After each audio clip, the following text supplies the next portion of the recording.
마음아지트 그라운드 박지선입니다.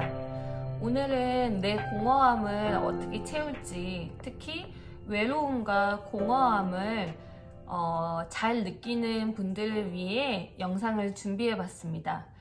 우리는 내가 외롭다, 공허하다 이러면 여러분들은 어떻게 행동하세요? 어떤 사람들은 그 공허함을 채우기 위해서 사람들을 만나거나 아니면 뭐 물건을 사거나 아니면 어떤 행위에 몰두하거나 이런 식으로 뭔가를 계속 채우려고 해요. 또 어떤 경우에는 음식 같은 거를 계속 섭취하면서 심리적인 허기감을 먹는 걸로, 음식으로 채우기도 하죠. 그래서 저희 남편 같은 경우에도 물건 사는 걸 굉장히 좋아해요. 그래서 차에도 관심이 많고, 뭐 옷이나 뭐 가방이나 신발이나.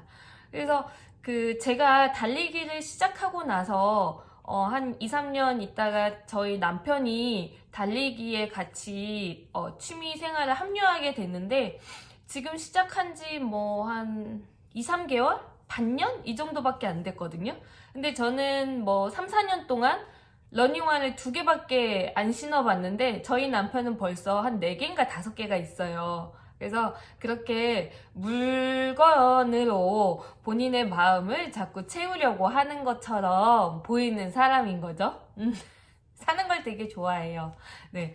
그런 식으로 우리가 아니면은 사람을 계속 만나면서 뭔가 내 마음에 대해서 위로받고 공감받고, 그리고 사람들과 웃고 떠들면서 뭔가 내가 중요한 사람이구나, 나도 사랑받고 있구나, 이런 걸 느끼면서 그 공허함을 채우는 사람도 있고요. 어떤 사람들은 일을 굉장히 열심히 해서 일적으로 아니면은 뭐 학업적으로 본인의 능력을 인정받고 칭찬받으면서 본인의 존재감을, 공허함을 채우는 사람들도 있어요. 근데 그 실존주의 학자 얄롬이라고 그 학자가 이야기하기를 존재론적 고립이 있다, 사람마다. 그러니까 내가 주관적으로 경험하는 것을 어떤 누구와도 쉐어할 수 없다, 아무도 알아주지 않는 나만의 영역이 있다라고 이렇게 이야기를 하거든요. 그러니까 사람은 태어날 때부터 인간을 사회적 동물이다라고, 그래서 사람이 필요하다라고는 얘기하지만, 사람들과 아무리 깊은 관계를 맺고 있는 사람이라고 하더라도 어느 순간에는 본인 혼자만의 그런 외로움을, 고립감을 견뎌야 하는 순간이 있다, 이렇게 얘기를 하거든요.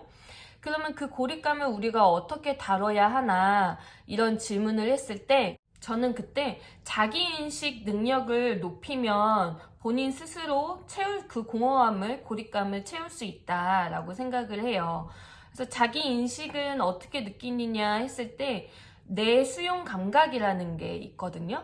내 수용 감각이란 이 신체 내부에서 일어나는 반응에 대해서, 그 감각에 대해서 뇌가 인지를 하고 이걸 해석하는 능력을 말하거든요. 쉽게 말하면 내가 배가 고픈지 아니면 숨이 가쁜지 아니면 다 가슴이 두근거리는지, 이런 거에 대해서 내 내적으로 신체 반응이 어떻게 일어나는지를 파악하는 능력인데요. 이게 왜 중요하냐면 대부분의 신체 반응은 감정과 연결이 돼 있어요. 그래서 예를 들면 내가 불안하다라고 하면 그거는 가슴 두근거림으로 나타날 수 있고요. 화가 난다 하면은 얼굴이 붉어지는 느낌으로 올 수가 있고요. 내가 슬프다라고 했을 때는 가슴 먹먹하다, 이런 느낌으로 표현을 하기도 하잖아요. 내 수용 감각이 민감하고 정확할수록 내 감정에 대해서 정확하게 파악하고 이걸 해결할 수가 있다라고 얘기를 해요.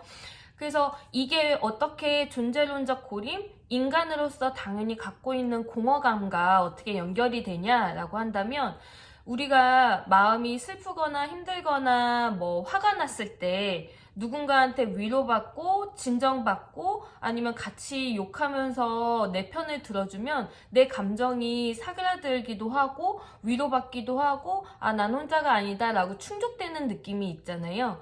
근데 어느 순간 내가 철저하게 혼자만 견뎌야 하는 그 순간에 나 스스로 나를 공감해주고 위로해주는 거, 즉 내가 어떤 부분에서 지금 내 내부에서 어떤 감정을 느끼는지, 내 신체 반응이 어떤지에 대해서 명확하게 파악하고 그거에 대한 내 스스로 위로라든지 아니면 진정이라든지 아니면 칭찬이라든지 이런 것들에 대해서 내 스스로 해준다면 나는 충분히 위로받고 충족되는 느낌을 많이 받을 수가 있거든요. 그러면 내가 어쩔 수 없이 인간으로서 느끼는 그 공허함에 대해서도 일정 부분은 채울 수 있다. 그걸로 이 외로움이나 고립감을 견뎌낼 수 있다라고 좀 말씀을 드리고 싶어요. 그래서 저희가 상담을 할 때도 상담자가 항상 상담을 받으러 온 내담자하고 항상 같이 하겠다 이렇게 얘기를 하거든요. 그리고 힘들 때나 어려울 때나 아니면 기쁠 때나 이런 순간마다 매번 항상 같이 있어요. 이야기를 나누고 그리고 서로 그 감정을 공유하고요. 근데 제가 항상 얘기하는 게 내담자, 상담을 받으러 온 사람, 본인의 몫도 있다. 그러니까 내가 손 닿을 수 없는 영역에서는 본인 스스로 본인을 인정해주고 공감해줘야 한다. 본인 스스로 수용해줘야 된다. 이런 얘기를 하거든요. 그래서 그 부분이 자기 인식 능력, 내 수용 감각 능력을 키워야지만 가능한 거라서 그래서 본인의 감정, 생각들에 대해서 외면하지 말고 바라보는 연습을 계속 마주하는 그런 작업을 하셨으면 좋겠다. 만약에 오랫동안 내가 내 감각에 둔해지고 무뎌진 상태다 라고 생각하신다면 그래서 나 혼자 이걸 감각을 키우기가 어렵다 라고 하신다면 언제든지 전문가를 찾아서 나의 그런 신체 감각이라든지 감정이라든지 생각이라든지 이런 것들에 대해서 인지할 수 있는 그런 섬세함을 찾아가셨으면 좋겠다라고 말씀을 드리고 싶습니다. 실제로 내 수용 감각 능력은 정신 건강하고도 연결이 돼 있어요. 그래서 불안장애는 내 몸의 경고 신호를 과도하게 읽어서 불안이 높아지는 경우도 있고 아니면 우울 같은 경우에는 몸의 감각에 무뎌지거나 무기력 상태에서 나를 감지하는 게 어려워서 생기는 거이기도 하고 그리고 섭식 문제 같은 경우도 배고픔이나 포만감 같은 내적 감각을 잘못 해석해서 섭식에 어려움이 생길 수도 있고요. 여러 가지 측면에서 우리 정신건강과 관련이 있으니까요. 내가 내 몸의 신체의 그런 신호 그리고 내 감정이나 내 생각들이 나에게 계속해서 보내는 신호들에 대해서 놓치지 않으셨으면 좋겠다라는 말씀을 드리고 싶습니다. 네, 오늘 제가 준비한 이야기는 여기까지고요. 다음 시간에 또 좋은 이야기를 가지고 찾아오도록 하겠습니다. 안녕히 계세요.